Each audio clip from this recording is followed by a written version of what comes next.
Hello, world, and welcome back to the Glen Alex Show. On the Glen Alex Show, our mission is for you to be joyful, connected, confident, and complete. The life experience we call wealth, WELLTH, which is health plus other riches. I'm Glen Alex, author of Living in Total Health, clinical social worker, and the wealth coach. And my life's work is about health because healthy people are more genuine, are more loving, and are more giving. And physically, mentally, emotionally, and spiritually healthy people are less likely to harm self or others. Please let that sink in, given the strife that's going on in our world today, because it's not healthy people that's perpetrating the violence and disrespect. Unhealthy people who have voids in their lives that they attempt to fill by harming others are the perpetrators. And it is also my belief that healthy people will right the world's wrongs and will also restore respect for humanity. So with that, let's get going. And please help me welcome my guest, Mrs. Amie Leadingham. Yes. How are you? I'm doing well. How are you? I'm doing well myself. Thanks for having me. Oh my gosh, thank you so much for making time to be on the Glen Alex Show. And I know it was like a last minute squeeze for your busy schedule, so I appreciate it. Of course. Anything to help. Yes, and this definitely will help. So please let the audience know who you are, what you do. Yeah. So my name is Amie Leadingham, like you said, Master Certified Relationship Coach, and I help singles take charge of their love life.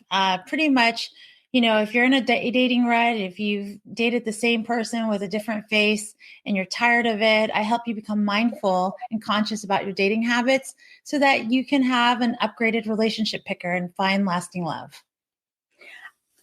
That's great. And I have to say that I've come across dating experts before, and they never presented it that way. And so thank you. Thank you for having a relatable mission. Absolutely. I mean, a lot of it is my own personal story. Like I really sucked at dating before, and I don't think I had a great relationship picker. So I had to work on myself to fix my picker. And that's when I found the love of my life. So that's why I do what I do. Well, congratulations. I'm a clinical social worker. So I was in session with a client about 3 weeks ago, and I kind of heard this here and there throughout 2020. However, during my session with her, it became clear to me that people are still dating because she met her boyfriend less than 6 months ago. And the light bulb just went off. And I'm like, are we still in the lockdown or what's going on? How does this work? And so that's why I wanted to bring you on to help people understand the changes in pandemic dating and what's different and what they need to know. Yeah, I actually think the pandemic has helped dating in a way, because prior to the pandemic, we were running rapid with both hookups. Everyone was doing this swipe, let's meet up, let's hook up. Okay. No one was really slowing down and getting to know each other. And since this pandemic has started, a lot of the singles have slowed down and taken dating really seriously and focusing on getting to know a person and connecting with them in a much deeper way before even kissing them or holding their hand. So I think, it's actually made us go back to the old school ways, which I don't have a problem with. Okay, that is very interesting. I hadn't thought of it that way. I was thinking more along the lines that the loneliness would force people into bad decisions as far as dating. Yeah, and that's what's interesting about this is I think prior to the pandemic, a lot of people were distracted. They would go out and have fun, do things. They had things to enjoy their life with. And then when they sat alone at home, now through a pandemic, they started looking at themselves and they were willing and open to do the work that they had previously avoided. So a lot of them reached out to me and started saying, hey, I really need to work on myself. I'm realizing I do want a partner. And because they were feeling lonely. Yeah, absolutely. So that led to, a lot of people meeting with online dating, and online dating is probably, I got to say, it's boosted, I think at least 20%. I think Bumble showed, don't quote me on the number, but I think an increase of 20% of new daters. So all these people that were too shy to online date or scared of it totally said, screw it, I'm going to do it. I'm not going to lose now. So yeah. That's really encouraging to know that loneliness has moved people into some reflection. Yeah. And to making positive and constructive changes for themselves. I love hearing that. Hearing that. So thank you for being there for them. Oh, and I'm so grateful that I had the ability to help them, like that I was, because for me, I was set up virtually already. So for me, it was like I was working with people all over the world, and it was so cool to connect and help people all over the world. It was really nice. Okay, interesting. So since you mentioned that, are dating issues typical across cultures? The cultures, different cultures obviously have different ways to date. I've worked in, in India where clients have arranged marriages. And so those are a little different because they work with a matchmaker too, and they go through a bio. And I actually help them figure out their non-negotiables, what kind of questions to ask. But usually their parents have already been doing the vetting, and then it's them that are like, I'm not sure how to pick a person. What should I consider before picking this person? And there's a lot more to it too, because there's different sects and there's all sorts of things that make dating a little bit different there. In countries like I had a client in Romania, totally different as well. And the UK, so they have different apps, they have different experiences. The way they date is different. And, I think in American culture too, I think across the board, vulnerability, I think, is probably the hardest thing when it comes to dating. And that's something that I really help my clients work on, is getting clarity of, number one, their non-negotiables, and being vulnerable enough to ask for what they want and get that from a relationship. Okay. Do you help them discern the appropriate person, partner, mate to be vulnerable with? Absolutely. So they get clear about their non-negotiables, and the whole process is about slowly vetting the person across from you and being vulnerable, showing bits of vulnerability, and sitting across from them and seeing how that person reacts to it. And if they judge them, if they tell them that they're less than or make them feel uncomfortable, then it's a red flag that this is not the person for you. So they don't move forward. But when they open up like that, slowly in a safe, smart way, they start seeing that connection happen. And that's where the relationship just happens. It's like fireworks. Okay, that's great. And, again, I'm glad you're there to help people, because even though the world basically is still in a shutdown, the one thing that we haven't been able to shut off is our need for love and social connections. So guiding people to do that appropriately in the most healthy way, I think, is super important. Super important. And I think with online dating, a lot of people kind of it's almost like they get in the car and they want to get to their destination, but they have no idea. They haven't built a roadmap to get there.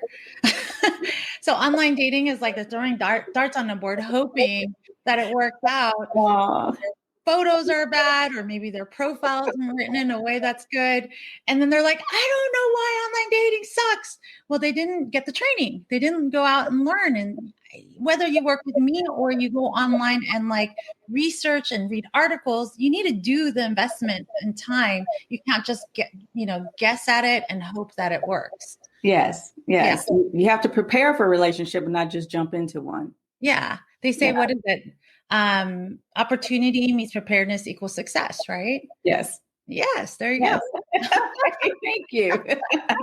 Now, in your article, Safe and Mindful Dating in the Time of Coronavirus, you mentioned dating while stressed you may not attract the right person to you, or you may make poor choices. Can you speak a little bit to being stressed pre-pandemic versus the extra stress of the pandemic and trying to date under that? Yeah, we are dating itself is just emotionally stressful sometimes. And it brings up a lot of insecurity, anxiety, especially online dating was already tough, right? Prior to the pandemic. Um, but the one thing that I think the pandemic has done is it has brought a lot of new people into the circle of dating. Like people, like we said, that were so busy, they didn't care, they were distracted. But see, those people also, when they're starting to date, they're not sure and they don't know what they want necessarily. So a Okay. lot of people online, and I focus a lot online because it's kind of the safe way to date. It is the safe way to date right now, to slowly engage someone. But a lot of people on there, they may be on a dating site, but they're not really ready to date. So you might meet someone and have this connection and you're like, oh my gosh, I like them. I like them. And then they like start pulling away and you're like, what did I do wrong? And it sometimes nothing to do with you. It's more like, they're like, whoa, I met somebody that I could actually see a future with. I'm scared. I'm not ready for this, and then they start distancing themselves. This has nothing to do with you. And we have to know a lot of people online can be avoidant because they might be tipping their toe in the water. They don't really, they just got out of divorce or separated. It doesn't mean that they're just because they're on a dating site, that means they're emotionally available. Correct. I agree with you that I think online dating can be a super safe way to meet someone. I will admit that I tried it moons ago, and I thought it was a great screener. Yes. Instead of meeting somebody in person at a bar or restaurant or whatever, you can get those red flags pretty quickly. Yes. I mean, I met my husband online, and the one thing I have to say why I love online dating, I like the Match.coms and the Zeus more than I like the dating apps. Dating apps are okay. I have clients that meet people on there too, but on Match.com, like you said, you have the full bio. Now you're not guaranteed everything is true on there, but you can Right. start betting to see. You're like, things that would take you 6 months to a year to actually find out if you were just meeting at a coffee shop. Yes. So, and there is some humor in some of the profiles too. So It's so fun. My client and I, when we go on, online, and I call it shopping. I'm like, let's go shopping. And we'll go on and we'll look at people and I'm like, okay, this is a good profile. Like this person knows, you can tell by the way people write about themselves, right? you totally can. Yes. Yeah. That's why I think it's a great screener. So yeah. In your article also, you mentioned some tips for dating safely. Can you share those with us?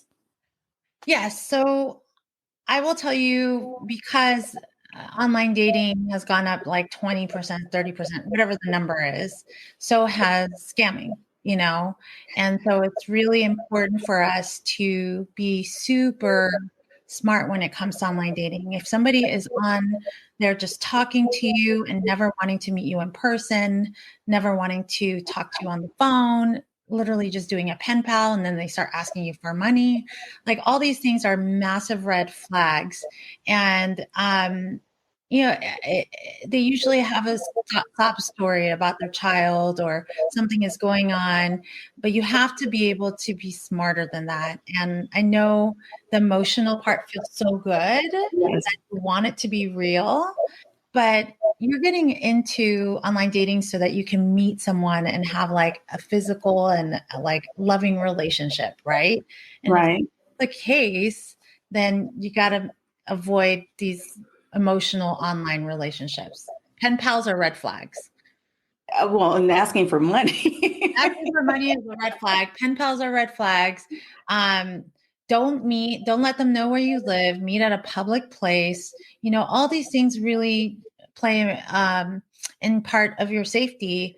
And I actually didn't even let my husband come to my house until after 5 dates. I really wanted to make sure I knew who he was as a person.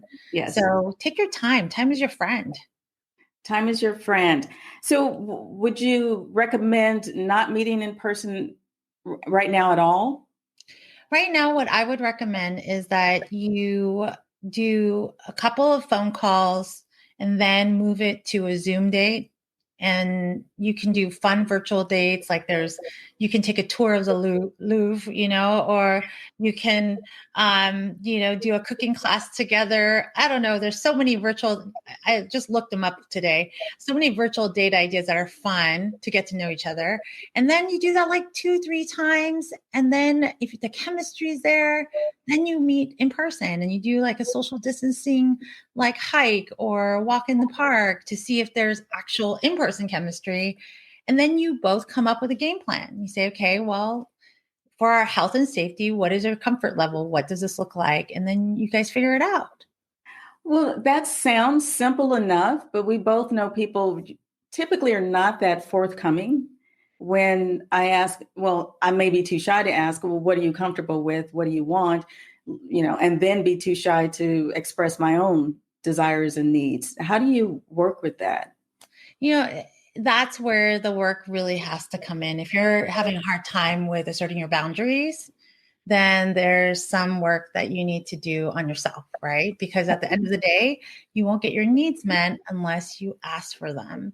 And and that's the truth. I have a client that just texted me today and he went through that same process of dating. He's like, I don't know if I should say something. Should I hold her hand? I want to kiss her, but I don't know. And then I told him, I said, listen, you've gone from the Zoom date. Now you're doing online. Just ask her and just say, listen, I really like you. I feel like there's a connection, but I want to respect you because I know that there's a difference in how everyone looks at, this pandemic. What's your comfort level? What, would be okay for you? And I think anyone hearing that would feel, wow, right? Right. Right. I mean, I totally agree with you. And asserting your boundaries is huge in any relationship, especially a romantic one. So how do you help your clients determine what their boundaries are? Yeah, so the list really comes from their patterns. I help them look at their negative patterns in relationships. So we really go through their past relationships. We hit home of how they end up breaking up and why they fought so much. And then we come up with a list of what they do want. And then I help them create a really clear vision of how to ask those questions, those powerful questions that screen them against these non-negotiables. For example, like one of my clients didn't have a relationship with a guy, had a relationship with a guy that didn't want to have kids. And she wanted to have kids for a really long time. And he kept saying, maybe, maybe, maybe. Well, obviously, 3 years later, they ended up breaking up. That's a long time to invest in someone, right? It is. That becomes a non-negotiable for her. And we talk about visioning. What does that non-negotiable look like for you?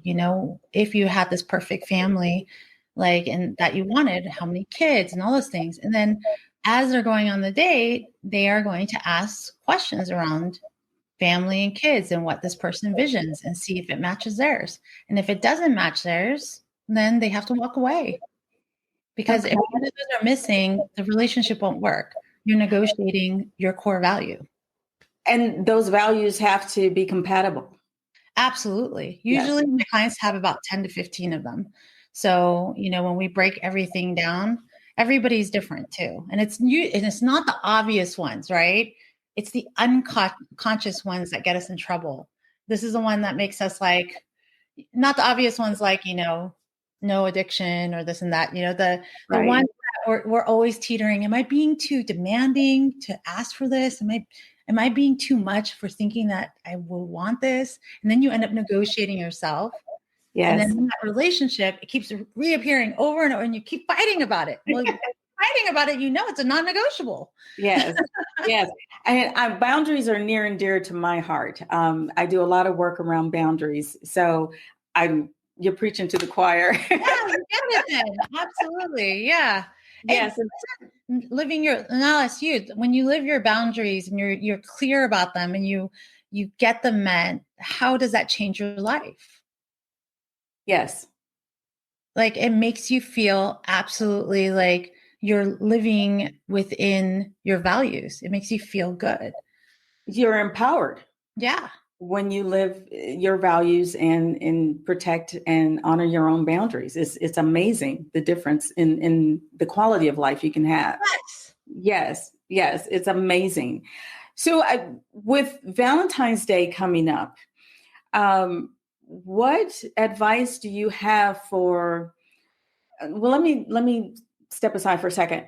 I'm of the mindset that you express gratitude, you give generously throughout the year. You show other people that you love them, that you care throughout the year. You don't wait for a birthday or for Christmas or anything like that. I mean, you can do extra stuff for special occasions. However, for me, I love throughout the year. Yeah. So, what advice would you give for either a new couple or a couple that's been together for a while on how to be of the loving mindset more than just one day? Well, this reminds me of, so I have this idea of three-legged stool, right? And Okay. three-legged stool is there's you, partner A, there's the partner B, which is your partner, right? And then there's the relationship. In order for the stool to be balanced, all three need to be invested equally. So, that's how it works. Like if one person's needs or wants becomes more selfish, it topples the stool. If the other person is investing too much and not getting and receiving back, it topples it.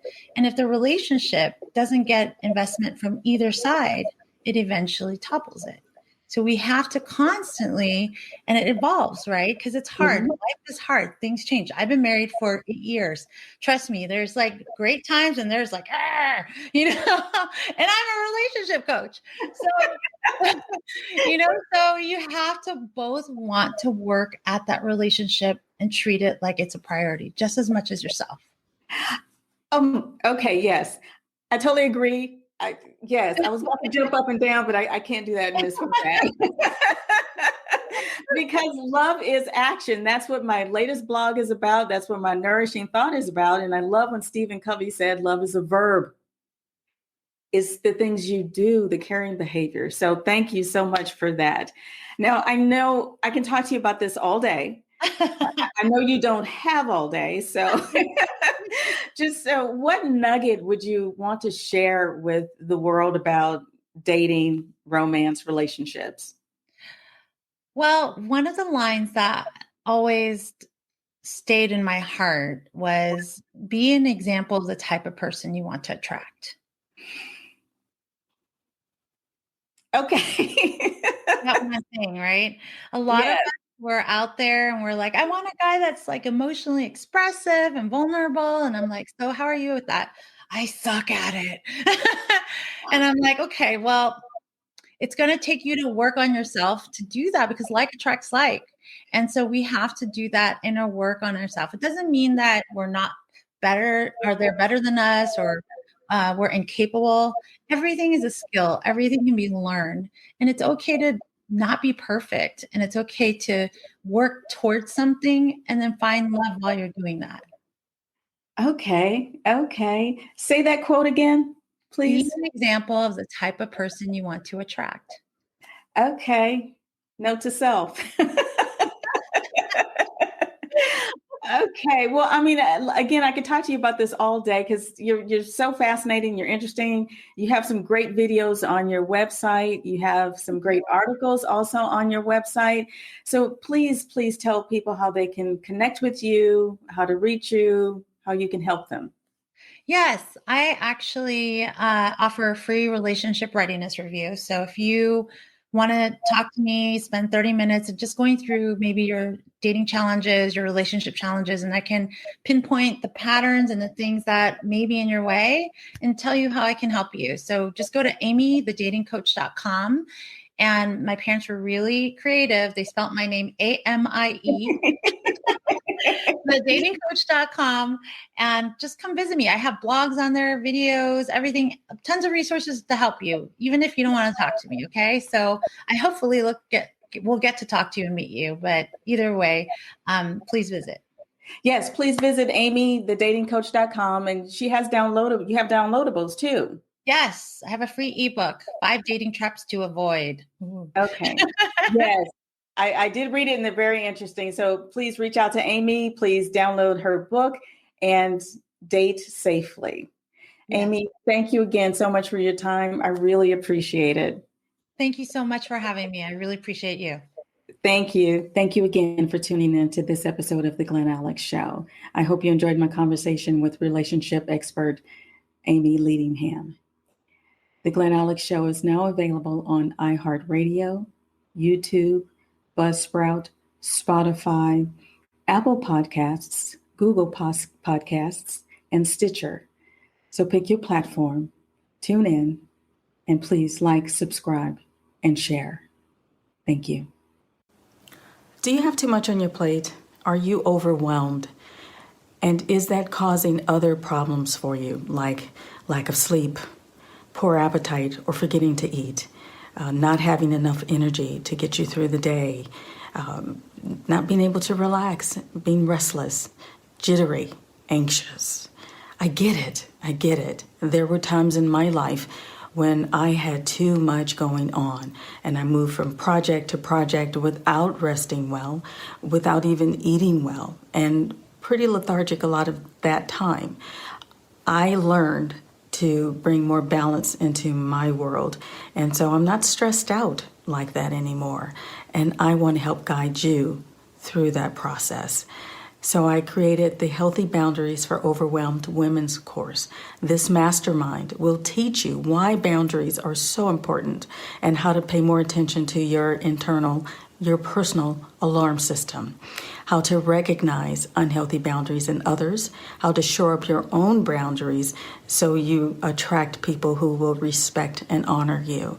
And you will also learn how to effectively communicate your boundaries to others. The Healthy Boundaries for Overwhelmed Women's course will help you bring balance to your life so you can experience more joy, be more connected, be more confident, and experience being more complete. Joyful, connected, confident, complete. Let Glen Alex help you back on your feet. Refresh your spirit with a nourishing thought.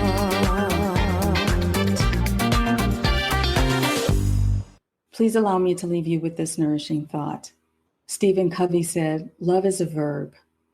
Yes, Stephen nailed it. A verb is an action word, and love is action. Unfortunately, too many people believe that loving feeling is what creates the acts of love. So when you don't feel it, you don't do caring behaviors for loved ones. The opposite is true, however. It is the caring behaviors, those acts of love, that produce the feelings and sensations of love. This is huge. So while you may think you have fallen out of love, you probably just stopped doing the caring behaviors that generated your love connection in the first place. So do something loving. You can start with my blog, Love is in the Doing, on glenalex.com to rekindle those feelings and sensations of love. Because after all, love is a verb. And until next time, be well.